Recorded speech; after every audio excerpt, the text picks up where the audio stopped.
Nilza. Oi, Nilza. Cristina, fiquei pensando, quando Jesus fez este mesmo convite aos apóstolos, eles aceitaram na mesma hora. Fica então mais evidente a dificuldade de desapegarmos das riquezas, não é? Sem dúvida. Eles largaram tudo. Tudo o quê? A rede de pesca, o bar. Eles não tinham riquezas materiais. Não é? Tinha um lá que era cobrador de impostos. Passava muito dinheiro na mão dele, mas não era dele. Né? Ele cobrava os impostos e repassava, certo? Então, sem dúvida nenhuma, e Jesus vai falar já já, né? Acabamos aqui nesta passagem, quando o homem, então, sai, ele vai falar agora disso, Nilza, vamos falar disso. Mais uma vez sobre isso, e Jesus é que vai nos falar.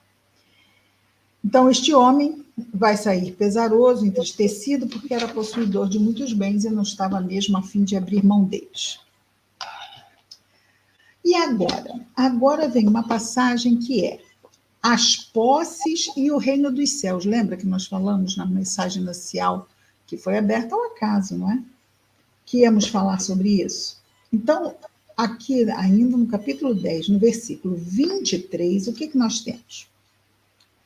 Olhando ao redor, acabou, o rapaz foi embora, o homem foi embora.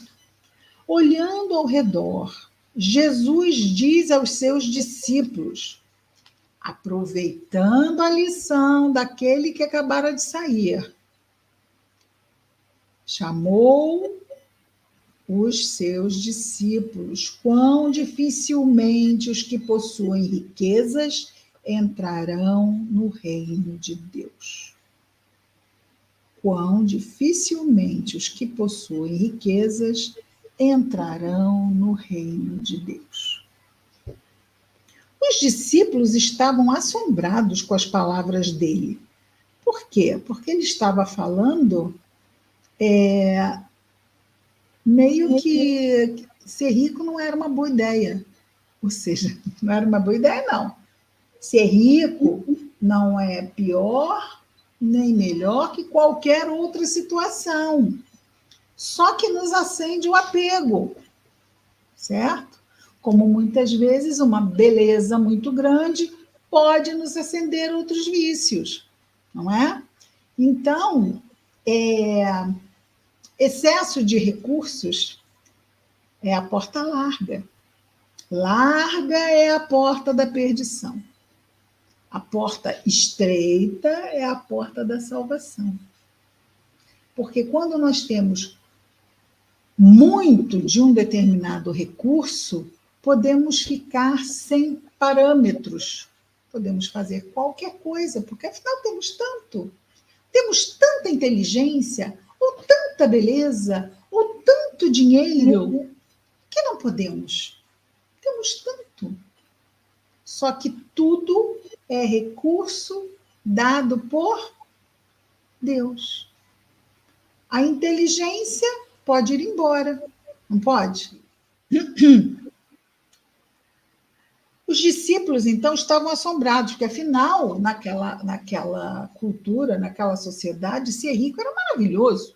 Não tinha problema nenhum. Mas Jesus estava falando para espíritos imortais, onde uma encarnação é apenas o quê? Passagem. Passagem. Passagem. Isso os discípulos, para quem ele falava mais intimamente. Então, ele falava mais coisas, falava mais abertamente. Isso não quer dizer que fosse entendido, certo? Ele era mais transparente, era mais aprofundador das questões, mas ele continuava falando para espíritos lá do primeiro século. Mas será que é só para aqueles espíritos que Jesus falava? Jesus está falando lá de onde ele está, para espíritos do século XXI. E ele sabia que a sua palavra atravessaria mais de 20 séculos. Sabia. Não deixou uma palavrinha escrita por ele. Mas ele sabia que todas aquelas lições chegariam atravessariam os séculos, seriam entendidas e reentendidas, porque hoje fazemos uma leitura totalmente diferente daquela inicial, onde era feita a interpretação da letra. Então, Jesus diz, comei minha carne, bebei meu sangue. Oi? Era assim que eles interpretavam, era isso. Jesus está mandando, isso está complicado aqui. Olha o que Jesus está mandando fazer. Tá? Mas ele não estava preocupado com a interpretação, porque ele sabia que nós íamos amadurecer o nosso entendimento. Tipo, deixa eu pensar o que quiser, porque vamos continuar ali. Bebendo da fonte, bebendo da fonte, bebendo da fonte. Chega uma hora e fala assim, gente, não é que é? Não é que é isso mesmo? E ele diz que a água que ele dá para a mulher do poço de Jacó, né? Quem beber da água que ele der, jamais voltará a ter sede. Ora, Jesus dá água para alguém? Não há água, H2O, não é? Então, de novo, Jesus sempre usando as metáforas, a linguagem figurativa. E com o tempo nós íamos começar a fazer os paralelos, e entender, peraí, não é a água da mulher do poço de Jacó. Parece claro para nós que não é. Mas será que lá atrás era tão claro assim? Então, vai ver que não está escrito aí, mas Jesus dava água também, sei lá. A água que eu der, quem beber nunca mais voltará a ter sede. O que será isso? É a sua palavra, que na verdade não é dele. Ele veio trazer a palavra de Deus. Os discípulos, então, ficaram assombrados, como dissemos. Em resposta, Jesus novamente lhes disse uma vez. Ele vai dizer de novo. Vamos lá, vou desenhar agora. Em resposta, Jesus novamente lhes diz: filhos, já nos dá a ideia de estar falando como se estivesse falando com crianças, filhos. Assim, olha, eu sou mais velho, escuta o que eu estou falando.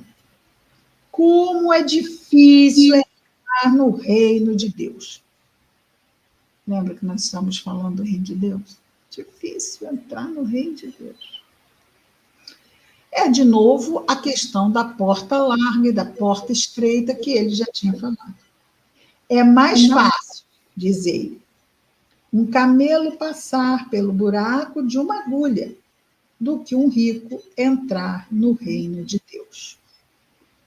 E, de novo, não precisa ser só rico de dinheiro. É quem tem recursos recebidos por Deus em grande quantidade. E isto vai vir com uma prova, ou como uma expiação, que é um tipo de prova. Certo? Então, a gente pode dizer sempre como uma prova que vai sempre atender. Então, isto virá uma prova. Quando recebemos muito um recurso, isto vem como prova, assim também como é prova quando recebemos muito pouco do recurso. Como é que vamos lidar com isso? As provas são exatamente assim configuradas. A experiência nos é oferecida e a providência divina, então, fica lá. Como o professor que distribui as provas e fica aguardando que os alunos preencham e entreguem. Também a providência divina oferece as oportunidades e depois fica esperando para ver o que é que nós vamos fazer com isso. Dinheiro, beleza, inteligência, habilidade, maternidade, paternidade são recursos que Deus nos oferece. Que poder transcendente receber um espírito como filho. Deus está abrindo parceria conosco. Por quê? Porque somos todos filhos dele, inclusive os nossos filhos. Então ele chega e fala assim: olha, meu filho, vamos fazer uma parceria. Tem um irmão teu aqui, uma irmã tua aqui, está precisando de ajuda. Vamos ajudar?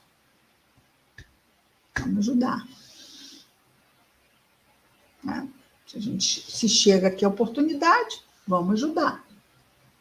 Ah, mas eu esqueci que eu tinha concordado. Ah, provavelmente vai ter um problema aí no meio do caminho, que eu vou dar para trás nessa história. Podemos dar para trás de muitas formas. Ah, eu vou usar este recurso para uma coisa boa. Chega na hora, eu não uso. Uso para dar vazão a um vício meu. Inteligência, de repente, muita inteligência, tinha até aquele dois personagens, o Pink e o Cérebro. Né? Aquele ratinho muito inteligente, muito inteligente. E o Pink era aquele amiguinho muito bobinho. E que todo dia perguntava, né? E aí, Cérebro, o que vamos fazer hoje? E ele respondia, vamos conquistar o mundo. Então, isto é muito interessante, não é um desenho de criança, mas que nos fala de uma característica muito humana.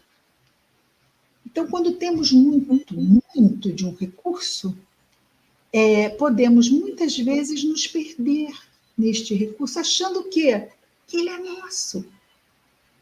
Olha como nós estarmos estudando Evangelho, doutrina espírita, nos ajuda a entender muitas coisas que podem nos favorecer em não criarmos ciladas para nós mesmos. Maria do Socorro, querida, boa noite. Então, tudo isto,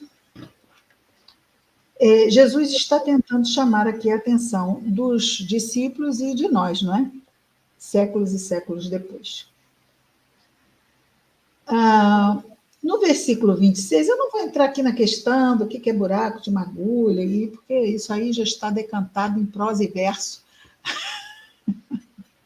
O mais importante é que nós percebemos que Jesus usa uma figura de extrema dificuldade, quase de uma impossibilidade. Certo? Mas vamos pensar. Agulhas eram chamadas às entradas das cidades, onde não era possível entrar, algumas entradas não era possível entrar com um animal grande. Mas vamos lá pensar que se fosse um filhotinho de camelo, bem passava. Mas para ser filhotinho, tem que ser mais humildezinho, né? Aí passa. Vamos parar por aqui, né?